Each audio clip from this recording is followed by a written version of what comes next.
Are you a South African musician trying to figure out what an ISRC code, what it does, what its purpose, and what do all these numbers mean? Welcome to this episode where I plan on demystifying just that. Now, before we get going, I've explained the ISRC before and how to register and get this code. I'll leave that link in the description. But in this video, I'm giving you more details as to why you want the ISRC code and what are its implications for you as an independent musician, more specifically for the South African context. So first of all, the ISRC code is a number for identifying sound recordings, basically like an ID number for songs that have been recorded. So the context is, if you ever want to put your music out for distribution, such as on DistroKid, link in the description below, to get your music onto Apple Music, iTunes, etc., then you want to use your ISRC code to show that the song actually belongs to this person. Another reason for the South African context that you want the ISRC code is because the ISRC code is needed when radio wants to play. I'm not too sure why exactly, but they really do not play your music if you do not provide an ISRC code. And a third reason why you want the ISRC code, in an ideal world, you will be able to just simply Google the number, the ISRC code, and find the owner of the sound recording.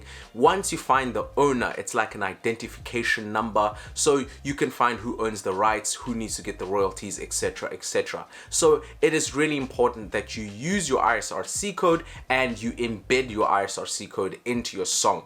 More on embedding your ISRC code, I'll leave that link in the description, and a video will pop up to show you how to embed your ISRC code into your song. So now that you understand why you want and need your ISRC code, where do you get this ISRC code?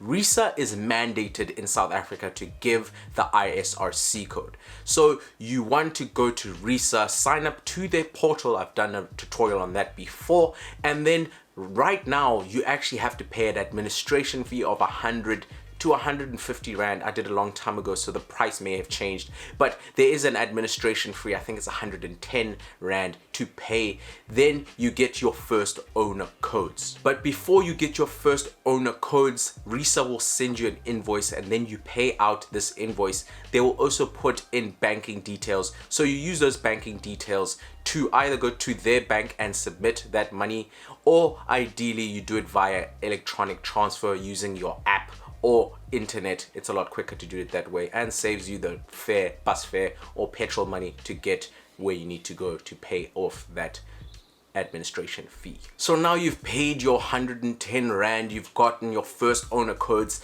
but what do they actually look like? What do they actually mean? I'm going to head over to my PC and show you a detailed breakdown. I get a lot of similar questions with regards to the ISRC, so I'm going to head over to my PC and show you the breakdown of the ISRC code.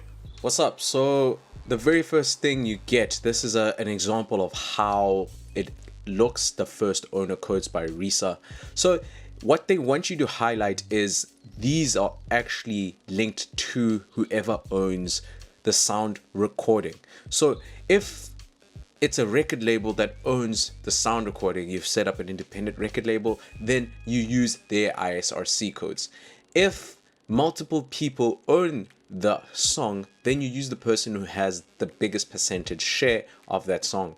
If it's split equally, then you allocate the ISRC code by the person who is leading the song. The song will be under a specific person, so you use that person's name just so it's clear who the main artist is for that song. If you're using a group just for this one, it doesn't really matter. It's just a matter of knowing who owns the sound recording. Okay, that's the first point.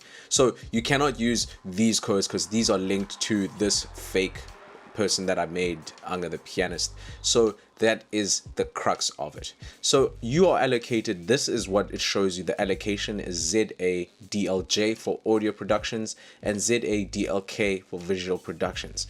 I did my ISRC codes long ago, so now they've changed it where for both audio and audio visual or visual productions, you use the same one. So these two would look the same now in 2022, but if you got the codes way before, they will not look the same.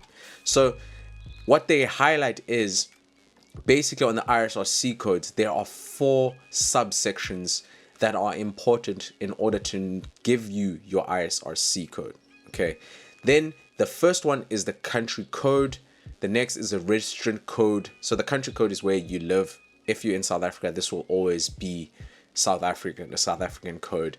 And then registrant code is the code for the person, the musician, the owner of the sound recording. The year of reference is typically when the song was recorded, or you can use the when the song was released. So it's called the reference year, the year of reference. Okay, and the designation code, this code is 5 digits and basically any code, any sequence of numbers that you can think of. But I'll give you more examples. I'll give you a better explanation just now. Okay, so here is the ISRC code. Typically, the ISRC code does not have hyphens. I get this question a lot. So when you give your ISRC code or when you embed it, you don't use the hyphens, the dash or the minus sign.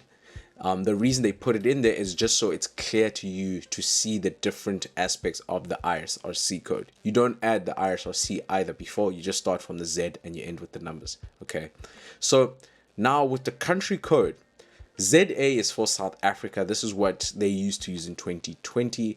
But I also know that they also use ZB. So if you're doing this recently, your South African country code will be ZB. If you got your codes before 2020, it will be ZA. Okay. The next 3 letters will be letters or numbers. It's a combination of letters or numbers. So they say characters. The next 3 will be linked to the registrant. So this is the owner of the sound recording. So this would be either the record label or this will be you as an individual musician. So the first 2 are either ZA or ZB, and the next one is linked to you. These first 5 digits never change. Once you get them, you will always use ZA and the next 3 letters, or ZB and the next 3 characters. Okay. Now, the ones that you have to change every year, so this is only changed once a year, is the year of reference. So if you made a song and recorded it and released the final mix and master of the song, then that is when you give the year of reference. So if you recorded, mixed and mastered and almost released or released the song in 2020, the number will be 20. If you released it this year in 2022, then the number will be 22. Next year, it will be 2023. So the year of reference will be 23. Okay, so this number changes every year. And then the designation code is simply the code that you allocate yourself. So if this, depending on how you want to use your codes, if this is the first song of this year, then you'll make it 1. Then the next song of this year will be 2. And the next one will be, then the next one will be 3. And then the next one will be 4, etc. So this one changes every single song. You have to change the last 5. And what's important, the ISRC code is linked to one song. If the song and the master has any difference, so if it's a remix, there's different instrumentation, or there's if it sounds a little different, somewhat different, not quality wise, but the actual recording sounds different. So you got a different remix or a different instrumental, or an acoustic version, or a remix version, or a stripped down version, then you use a different designation code. So for example, if your first song was the actual radio version, you use a 1. The radio version is only 2 minutes 30. The album version is 2 minutes 40. So that one has a different code because it's got a different length now, and there's technically, it sounds different even if it is just for 10 seconds because you got a longer intro or outro, etc. So that will also have a different number, so that'll be 02. And then if the next song has, I don't know, just no drums, just the instrumentation, and it's an acoustic stripped down version, even though it's 2 minutes 30 seconds, then you use a different designation code. So I'm emphasizing because I get a lot of questions about this designation code, and I trying to give as much information. I know it can be overwhelming, but the reason I'm doing this video is so you understand how this code works. Once you listened and watched through just this one video, you should be able to maneuver the ISRC codes yourself. Okay, so like every year, let me go from the beginning. This is the year. This is your actual individual code. 20 is the year of reference, so this will be 22 this year. And then the numbers right at the end are the ones that you change with each release. What happens next year? Does this start from one scale? This is one I get all the time. It's up to you. You can continue from the previous year. So if your last song was number 9, then this year you can make it a number 10. But I prefer every year I start from 1 and then carry on, just as a reference to know which track number it is of the year. But it is up to you. If you just want to keep on going to infinity, then you can do that. What I highly suggest is you set up an Excel sheet, or you use the RISA portal to set up your ISRC codes if you're too scared to make your own codes. But there is power in knowledge and knowing how to set up your ISRC codes yourself. And then on the next page, actually on the ISRC codes, it might be a little blurry there, but yeah, there you go, year reference. It says, I just want to highlight what it says. Designation code, five digits. This is basically everything I've explained. Oh yeah, ISRC codes are given per track and not the CD. So even if you have an EP, an album, or mixtape, or whatever, the ISRC code is linked to each song, not a CD or project, etc. So the ISRC code is given per track. All this information I've explained to you in this video is actually in the first owner code sheet, but I get too many questions about the same thing, so I thought I must make a detailed video explaining it. Hopefully it is clear, and if I get any questions with regard to this is most likely the video I will send them to. Yeah, hope this helps. If you haven't registered with Samro and want a detailed guide on how to register with Samro, head over to my website. The link is in the comments and the description, and I'll send you a detailed Samro registration guide on how to sign up with Samro.